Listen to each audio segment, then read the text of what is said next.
So how do you recover voice memos from the iPhone? Let me quickly show you how it works. If it's your first time on Foxtecc, make sure you become part of the community by subscribing, and that way you'll never miss anything important.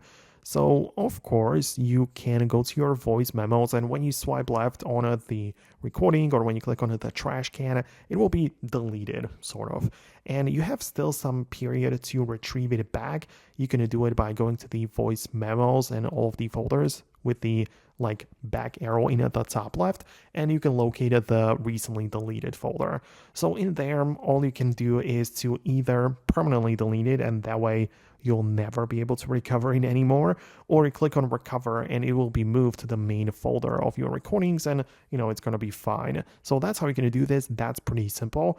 One more thing which I usually mention about this topic is that you can as well just open up your settings, and part of your profile and iCloud, we have the synchronization with the iCloud, and you can also enable it with the voice memos, right? And that's nice. Personally, I keep it turned on, but the point is that if you delete it from the phone, it might happen that it is still on the iCloud. So perhaps even if you deleted it permanently from your device, perhaps it is still present on another device if you have an iPad, for example. So it is possible that you still have the ability to retrieve it even if you fully deleted this, but it's much harder, and it's not that practical. So it's much better to be safer with your voice recording so you don't lose them. So that's the explanation. Let me know what you think below. Subscribe for more tutorials and videos like this, and I'll catch you later.